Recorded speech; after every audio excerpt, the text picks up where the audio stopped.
You see my shop on TV, and you might think it's all about making a quick buck, but pawn shops have a history that's as old as money itself.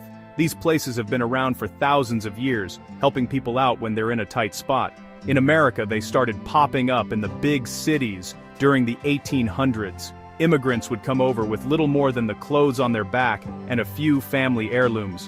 When times got tough, they'd bring those treasures to a pawnbroker. It wasn't about selling their history, it was about getting a small loan to build a future. They could get the cash they needed to pay rent or buy food, with the hope of coming back later to reclaim their items. These early pawn shops were a lifeline for many communities. They were the original banks for the working man.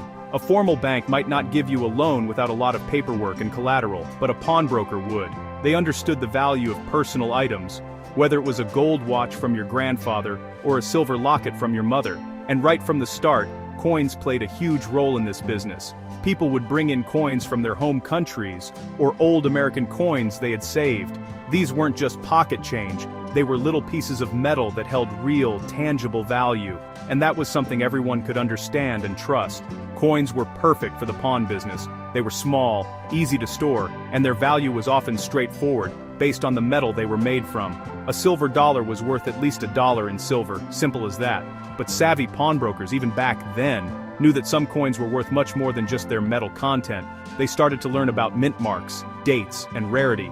They became accidental historians, learning the stories behind the objects that came through their doors. A simple coin could tell a story about a specific time in history, a particular event, or a mistake made at the US Mint, and that story could make it incredibly valuable. So, when you walk into a pawn shop, you're walking into a living museum. Every item on the shelves has a story, a reason it ended up there. The coins in the display case are no different. They are silent witnesses to American history passed down through generations, saved in coffee cans, and sometimes pawned out of desperation or hope. They represent family fortunes won and lost, and the enduring dream of a better life. My family has been in this business for generations, and I can tell you, the history isn't just in the books. It walks right through the front door every single day, often in the form of a small, forgotten coin. Silver has always been special. Long before we were minting coins in America, people all over the world knew this metal was valuable. It's beautiful, it shines, and it doesn't rust away like iron. For thousands of years, silver was used as money. Kings and queens would have their faces stamped on silver coins to show their power and spread their image across the land. When you held a silver coin, you were holding real wealth in your hand. It wasn't just a piece of paper that promised value. It was the value. This is why it became the backbone of so many economies throughout history, including the early United States. When America was just getting started, our founding fathers knew we needed a reliable currency. They chose silver and gold. The Coinage Act of 1792 established the US Mint and set the silver dollar as our main unit of currency. For over 170 years, the silver coins that came out of the US Mint were the lifeblood of American commerce. People used silver dimes, quarters, half dollars, and dollars to buy everything from a loaf of bread to a new horse. This wasn't just money for the rich, it was everyday money for everyday people. It felt substantial in your pocket, a real piece of the nation's wealth you could call your own. The magic of these old silver coins is that they contain actual silver.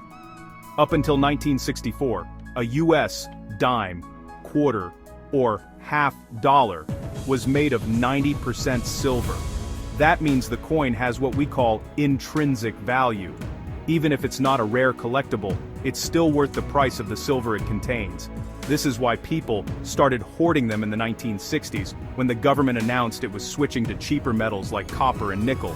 People knew that the new coins were just tokens, but the old ones were real treasure. They understood that the value of silver could go up, but a plain nickel-clad quarter would always just be a quarter. So why is this important for a pawn shop? Because we deal in real value. When someone brings in a bag of old coins, the first thing we do is check the dates. Anything from 1964 or earlier immediately gets our attention. We know that at the very least, we're looking at a pile of silver. This provides a baseline price, a starting point. From there, we can begin the real treasure hunt, looking for the specific dates, mint marks, and conditions that can turn a coin worth a few bucks in silver into a collectible worth thousands. The silver is the foundation, but the history is where the real money is. You might think a coin is just a coin. They make millions of them, right? Well, most of the time, that's true. But sometimes, things happen that make a particular coin incredibly rare, and that's what gets a collector's heart pumping. Rarity can happen for a few key reasons. The first and most obvious one is a low montage. This means the US Mint only produced a very small number of a certain coin in a specific year and at a specific mint location. For example, the 1893 S. Morgan Silver dollar is a legend because only 100,000 were ever made at the San Francisco Mint, and most of them were circulated heavily or melted down. Another reason for rarity is survival. Think about it. Over the last 200 years, how many coins have been lost, damaged, or melted down? Wars are a big one.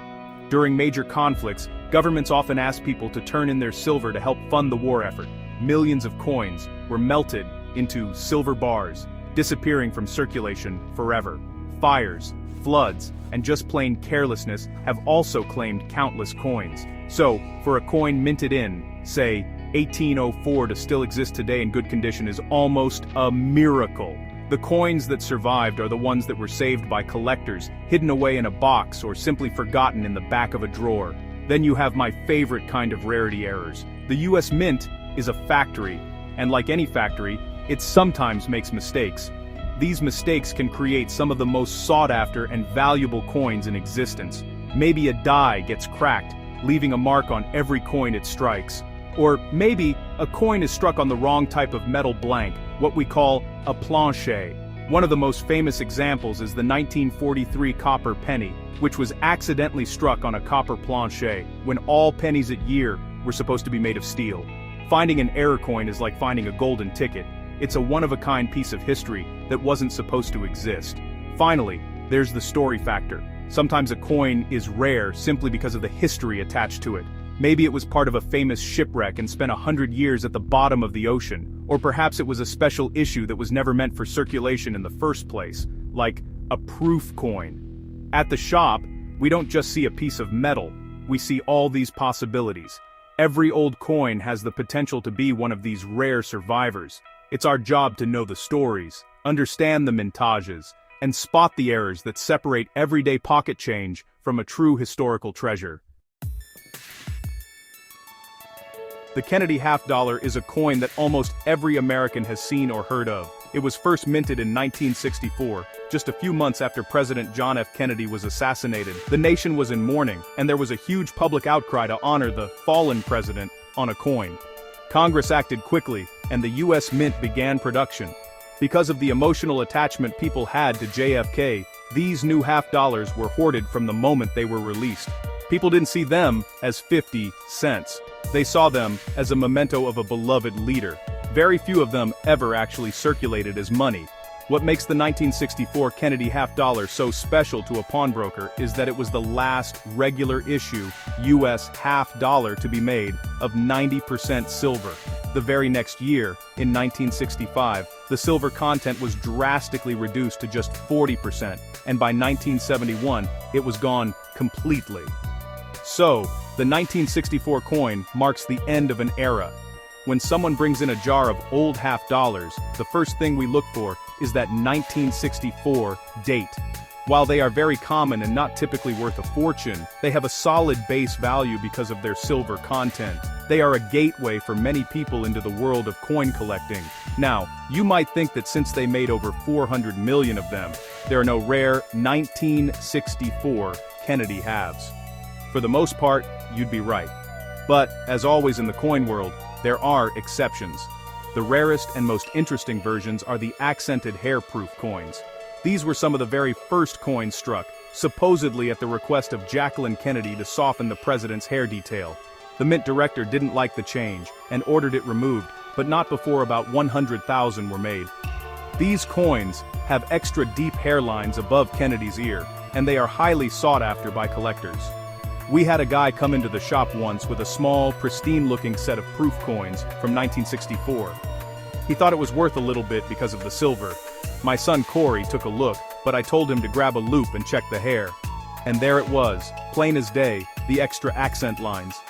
The guy was shocked when we told him his little set was worth hundreds of dollars more than he thought, all because of a tiny detail he never would have noticed.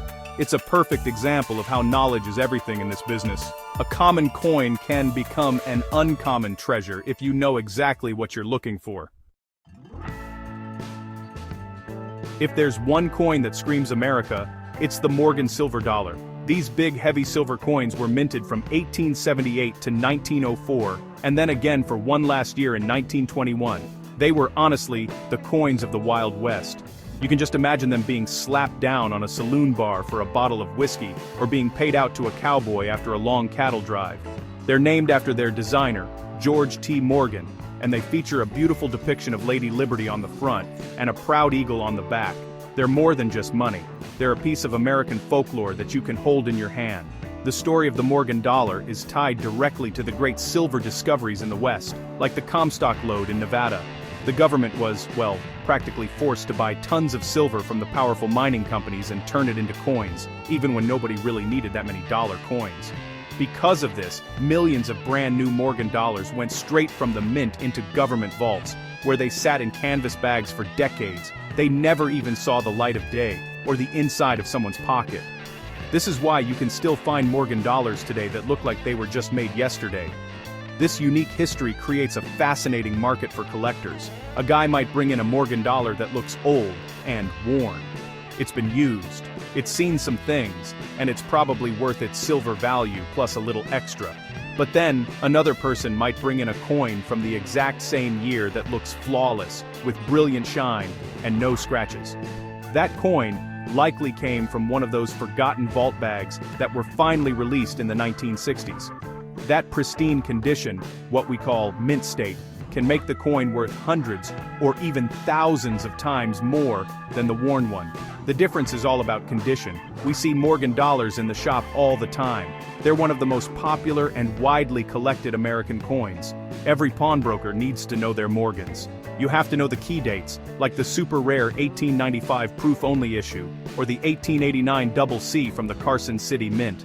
The mint mark, a tiny letter on the back of the coin, tells you where it was made and can change the value dramatically. A common Morgan might be worth $30, but one with the CC mint mark for Carson City can easily be worth hundreds, just because of that connection to the Old West. It's a complex and exciting part of the business.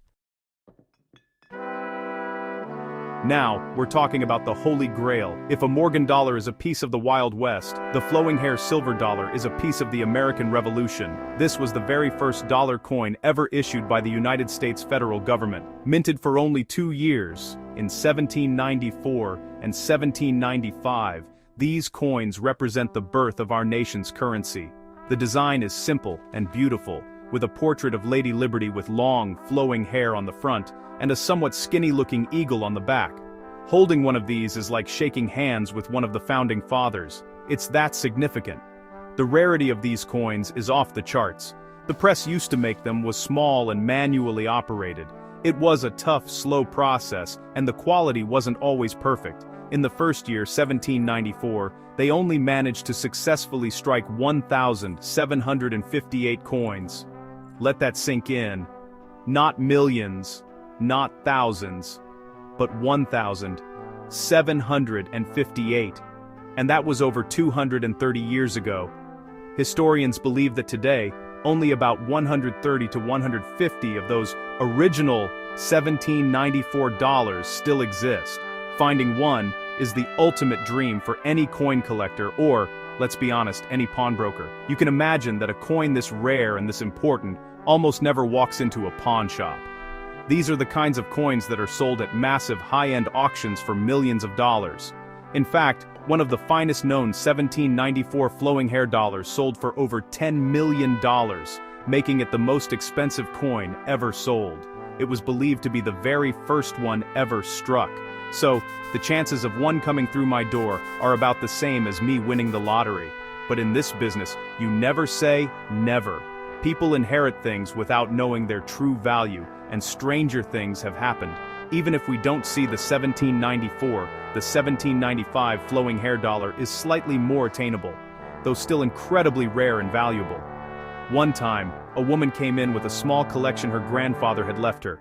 It was mostly common stuff, but tucked inside an old envelope was a heavily worn silver dollar she thought was just an old Spanish coin. My heart skipped a beat when I saw it. It was a genuine 1795 flowing hair dollar. It wasn't pretty, it was beat up, but it was real. We had to call in an expert to verify it, and while it wasn't $1 million coin, it was still worth 5 figures. That was a good day.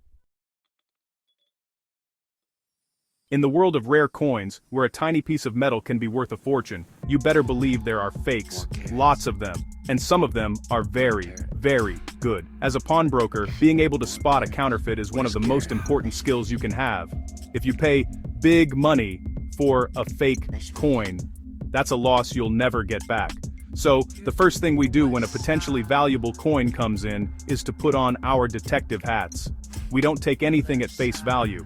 We have a process, a checklist of things we look at to make sure the coin is the real deal. The first and easiest test is the magnet test. Real silver is not magnetic. If the coin sticks to a powerful magnet, it's a dead giveaway that it's a fake, made of steel or iron, with a silver plating. Next, we check the weight and dimensions. Every coin type has a standard weight and diameter, down to a fraction of a gram or millimeter. We use a precise digital scale and calipers to measure the coin.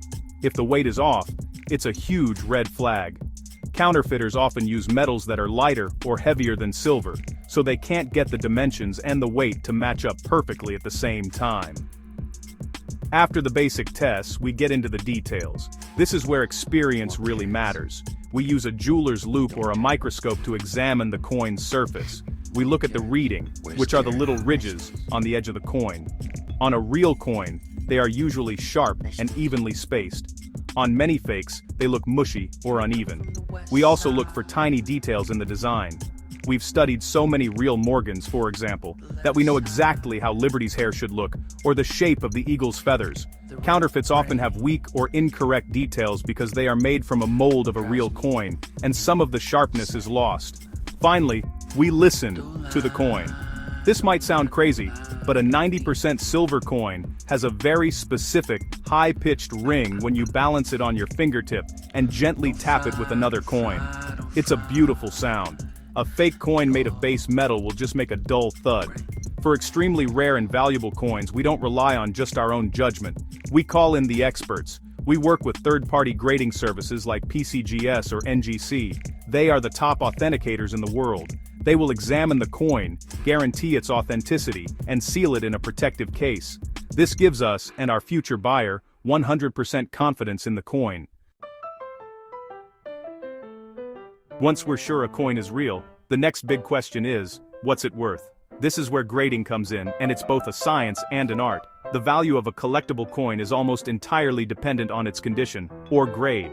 Two coins from the exact same year and mint can have wildly different values. One that's heavily worn might be worth $30, while one in perfect uncirculated condition could be worth $30,000. Grading is the process of determining where a coin falls on that spectrum.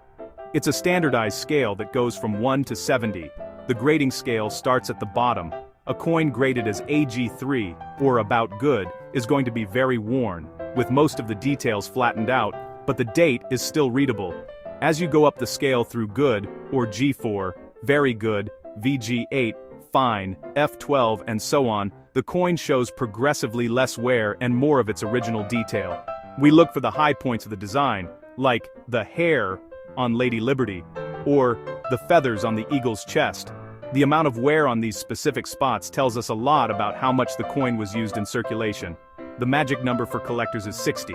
Anything graded 60 or higher is considered mint state or uncirculated. This means the coin has no trace of wear from circulation. It looks like it just left the mint. From MS60 to the perfect MS70, the differences are incredibly small. We're no longer looking for wear, but for tiny imperfections that happen during the minting process. These can include small scratches, called bag marks from being in a mint bag with other coins, a weak strike, or a lack of original shine, which we call luster. A coin graded MS70 is absolutely perfect, with no visible flaws even under 5 times magnification. It's the pinnacle of quality. In the shop, we do our own initial grading. With years of experience, you get a good feel for it. I can look at a Morgan dollar and say, that's a nice AU58, meaning it's almost uncirculated with just a tiny bit of wear. But for high-value coins, We always rely on professional, third-party grading services. When a coin comes back from PCGS or NGC in a sealed holder with a grade of MS65, that grade is trusted by every collector in the world. It takes all the guesswork out of it and establishes a firm, market-accepted value for the coin. It turns an opinion into a hard fact, and in this business, facts are what you can take to the bank. The pawn business, and especially the coin business, has changed a lot over the years. When my grandfather and my dad were running the shop, things were different. A rare coin might sit in a dusty tray in the back room for years before the right collector happened to walk in. Knowledge was passed down from one pawnbroker to another, and information was hard to come by. You had to rely on a small library of printed books and your own experience. The market was local, and the price you could get for a coin depended entirely on who you could find in your own city to sell it to. Then came the internet, and it changed everything. Absolutely everything. Suddenly, that dusty tray in the back room became a global storefront. Information that used to be locked away in expensive books was now available to anyone with a computer. We could instantly look up mintage figures, recent auction results, and population reports for graded coins. It leveled the playing field in some ways, but it also made us have to be much sharper. Customers could now walk in with a printout from eBay, thinking their common date coin is worth a fortune. We have to be the experts who can explain why it isn't. The internet also transformed how we sell. We no longer have to wait for a local collector to walk through the door. If we get a truly rare silver coin, we can photograph it, document it, and put it up for sale online, reaching millions of potential buyers all over the world. This has been huge for the business. It allows us to pay more for items when they come in, because we know we have access to a much larger market to sell them. The shop is still the heart of our business, but our website and online marketplaces are like our global ambassadors. So, what does the future hold? I think technology will continue to play a bigger and bigger role. We're already seeing apps that can help identify coins from a picture, and better ways to analyze the metal content without damaging the coin. But at the end of the day, this will always be a people business. It's about the stories behind the items, the thrill of the hunt, and the trust you build with the person on the other side of the counter. No matter how much technology changes, there will always be a place for a shop where history can walk in the door at any moment. Maybe in the form of a rare silver coin that's been waiting in a drawer for someone to discover its true story, and we'll be here, ready for it.